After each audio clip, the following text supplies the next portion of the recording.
Hello friends, welcome to साहस of solutions. दोस्तों, जैसा कि सीरीज के पिछले वीडियो में हमने ये देखा कि होस्ट लिस्टनर का क्या कंसेप्ट होता है, उसको हमने प्रैक्टिकल करके देखा। अगर आपने नहीं देखा है तो एक बार जरूर विजिट करिए। और आज आपके लिए जो वीडियो लेकर आए हैं, हम इसमें ये देखेंगे कि सेलेक्टर का क्या रोल है। जब भी हम कोई कंपोनेंट क्रिएट करते हैं तो उसके अंदर एक सेलेक्टर आता है। ये एक कंपोनेंट डेकोरेटर का एक मेटा डेटा है और ये बहुत ही इंपॉर्टेंट रोल प्ले करता है। इसको किस किस तरीके से यूज कर सकते हैं उसके बारे में हम समझेंगे। देखिए, सिलेक्टर के बारे में आप लोग ऑलरेडी जानते भी हैं कि ये एक इंस्टांस है। इसको जहां पर रखते हैं वहां पर कंपोनेंट लोड हो जाता है। लेकिन केयर करने वाली ये बात है, जिसको हम इस वीडियो में बताएंगे, कि इसको कौन कौन सा तरीका है जहां जिस तरीके से हम यूज कर सकते हैं। कहाँ पर आपको कंफ्यूज नहीं होना है, कौन सा बेस्ट तरीका है जिसको आप यूज करेंगे, और कौन कौन से तरीके से डेवलपर यूज करते हैं, एंगुलर किसको रिकमेंड करता है। इन सारी चीजों पर फोकस करेंगे इस वीडियो ट्यूटोरियल में, सिलेक्टर के बारे में कंप्लीट नॉलेज। तो चलिए स्टार्ट करते हैं इस वीडियो ट्यूटोरियल को। वीडियो को स्टार्ट करने से पहले फटाफट इस चैनल को सब्सक्राइब कर लीजिए अगर आप इस चैनल पर नए हैं तो, और बेल के आइकन क्लिक कर लीजिए ताकि तुरंत नोटिफिकेशन आपको मिले। वीडियो को ज़्यादा से ज़्यादा लाइक करिए, शेयर करिए दोस्तों के साथ, ताकि सबको देखने को मिले। तो चलिए स्टार्ट करते हैं वीडियो को और देखते हैं सिलेक्टर होता क्या है। देखिए, सिलेक्टर कंपोनेंट का एक इंस्टांस होता है। ठीक है, selector attribute allow us to define how Angular is identified when the component used in HTML. ठीक है, it tell Angular to create and insert an instance of this component where it finds the selector tag in parent HTML file in your Angular application। तो कहने का मतलब ये है कि एक इंस्टांस है और इसको यूज करने के लिए जहां पर रख देंगे इसके सिलेक्टर को, तो वहां पर ये कंपोनेंट यूज हो जाएगा, उसका HTML वहां पर दिख जाएगा। कौन कौन सा तरीका है इसको यूज करने का, तो कुछ लोग इसको एलिमेंट के नेम से यूज करते हैं और यही रिकमेंडेड अप्रोच है। कैसे इसको यूज करेंगे हम प्रैक्टिकल करके देखेंगे। कुछ लोग इसको क्लास के रूप में यूज कर लेते हैं। कैसे क्लास के रूप में इसको यूज करेंगे, क्या प्रॉब्लम आता है, उसके बारे में भी देखेंगे प्रैक्टिकल करके। कुछ लोग इसको एज ए एट्रीब्यूट यूज करते हैं। इसको कैसे करते हैं इसके बारे में देखते हैं। तो चलिए स्टार्ट करते हैं प्रैक्टिकल, और इसमें तीनों तरीके से इस सेलेक्टर को यूज करके देखते हैं, और कौन सा रिकमेंडेड अप्रोच है, क्यों एंगुलर इसको रिकमेंड करता है, इसके बारे में भी हम समझेंगे। तो चलिए प्रोजेक्ट की तरफ। तो देखिए, ये पिछले वीडियो में हम लोग देख रहे थे, इन सबको मैं हटा देता हूँ यहाँ से। ठीक है, ताकि कोड फ्रेश रहेगा तो आप लोग को अच्छे से समझ में आएगा। ये सब कुछ हटा दिया हमने। ठीक है, सेव कर दिया। सेव होते ही हमारा ये कंपाइल भी हो गया एप्लीकेशन।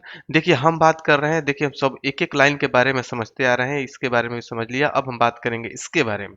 ठीक है, सिलेक्टर, हर कंपोनेंट का एक सिलेक्टर होता है। कुछ कंपोनेंट हमने पिछले वीडियो में क्रिएट भी किया था। देखिए, ये एम्प्लॉय कंपोनेंट, इसका भी अपना सिलेक्टर है। देखिए, और ये देखिए स्टूडेंट भी हमने क्रिएट कर रखा है, इसका भी अपना सिलेक्टर था। हर कंपोनेंट का अपना सिलेक्टर है। जिस कंपोनेंट को लोड करना होता है उसका सिलेक्टर जहां पर रखेंगे वहीं पर वो कंपोनेंट लोड हो जाएगा। देखिए, हम यहाँ पर पहले आप लोग को स्टेप बाई स्टेप समझाते हैं। जैसे ऐप कंपोनेंट है, ये ऐप कंपोनेंट, यहाँ पर हमने इम्प्लॉय कंपोनेंट का सिलेक्टर रखा है। ठीक है, इस इम्प्लॉय कंपोनेंट का यही सिलेक्टर, देखिए इसका सिलेक्टर ये है। ठीक है, ऐप इम्प्लॉय, और इसका सिलेक्टर हमने यहाँ पर ऐप कंपोनेंट डॉट एचटीएमएल पर रख दिया है। इसको रखने के चलते हैं ये कंपोनेंट ऐप कंपोनेंट पर दिख रहा है। जैसे दिखाता हूँ आप लोग को, यहाँ पर ये दिख रहा है। अगर मैं वहां से हटा दूंगा सेलेक्टर, अगर डिलीट कर दिया और सेव कर दूंगा तो अब नहीं दिखेगा। तो जहां पर जिसको देखिए यहाँ पर नहीं दिख रहा है, और जैसे ही मैं इसको सेलेक्टर को रख दूंगा ये दिखने लगेगा। तो सेलेक्टर जहां पर रखिएगा वहां पर वो कंपोनेंट लोड हो जाएगा। तो ये एक एलिमेंट के रूप में बाय एलिमेंट नेम लोड हो रहा है। जिस तरीके से अगर देखना है आपको तो इंस्पेक्ट एलिमेंट करिए और यहाँ पर आइए बॉडी के अंदर। जिस तरीके से आपका ये सब app root head as a element load हो रहा है, उसी तरीके से आप यहाँ पर आएंगे तो इम्प्लॉय ऐप इम्प्लॉय भी एंगल ब्रैकेट के साथ देखिए एज ए एलिमेंट लोड हो रहा है। एलिमेंट स्टार्ट एलिमेंट और स्टार्ट टैग और इन टैग। ठीक है, एज ए एलिमेंट लोड हो रहा है। इसको बोलते हैं बाय एलिमेंट नेम, और यही रिकमेंडेड अप्रोच है जो एंगुलर आपको रिकमेंड करता है। आप इसी तरीके से यूज करेंगे। किस तरीके से, इस तरीके से एंगल ब्रैकेट के साथ। ठीक है, कुछ लोग क्या करते हैं कि इसको यूज करने के लिए, जैसे यहाँ पर है तो यहाँ पर डॉट लगा देंगे। जैसे ही आप डॉट लगाएंगे तो ये काम करना बंद कर देगा। अब ये लोड नहीं होगा। ब्राउजर पर चलेंगे तो ये लोड यहाँ पर नहीं होगा। देखिए, ये तुरंत हट जाएगा, नहीं लोड हो रहा है। कंसोल में जाएंगे तो यहाँ पर कुछ बता भी नहीं रहा है। तो अब इसको लोड करने के लिए आप कैसे लोड करेंगे, इसको लोड करने के लिए जैसे आपने डॉट लगाया तो डॉट क्लास के लिए होता है। तो आप इसको यूज करने के लिए अब यहाँ पर इसको कमेंट करिए और यहाँ पर आप लिखिए किसी भी स्पैन या डिव के अंदर। ठीक है, यहाँ पर लिख दीजिए क्लास। ठीक है, इक्वल टू ऐप एम्प्लॉय।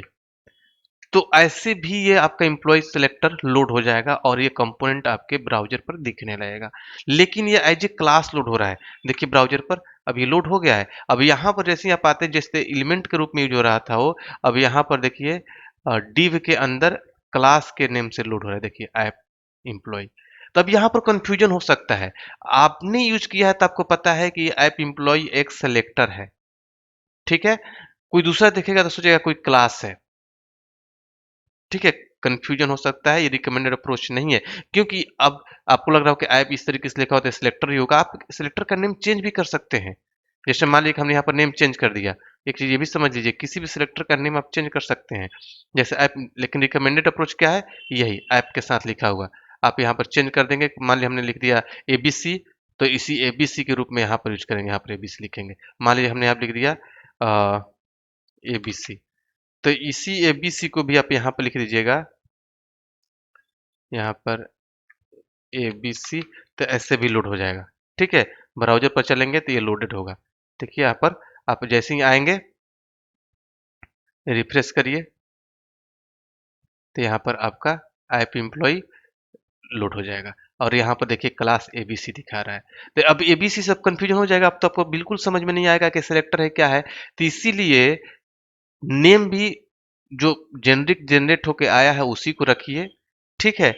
और आप रिकमेंडेड अप्रोच ही यूज करिए, डॉट मत लगाइए, क्लास एज ए क्लास मत यूज करिए। दूसरा एक तरीका ये भी बता देता हूँ कि अगर आप एज ए एट्रीब्यूट यूज करते हैं तो कैसे यूज करेंगे। यहाँ पर एज ए एट्रीब्यूट यूज कर सकते हैं, ब्रैकेट के अंदर रखिए और इसको भी ऐसे ब्रैकेट के अंदर अंदर रखिए। इसको सेव करिएगा तब ये फिर काम करना बंद कर देगा, तो इसके लिए आप ऐसे यूज करेंगे। तो कमेंट करिए और यहाँ पर लिखिए div और यहाँ पर डायरेक्टली ऐप एम्प्लॉय कर दीजिए, ऐप डैश एम्प्लॉय। तो एज ए एट्रीब्यूट लोड होना शुरू हो जाएगा। ठीक है, ब्राउजर पर चलिए, देखिएगा एज ए एट्रीब्यूट लोड होना शुरू हो जाएगा। अब यहाँ पर देखिए div का एट्रीब्यूट हो गया ऐप एम्प्लॉय। ठीक है, ना क्लास है ना ही ये एलिमेंट है, एज ए एट्रीब्यूट लोड हो गया।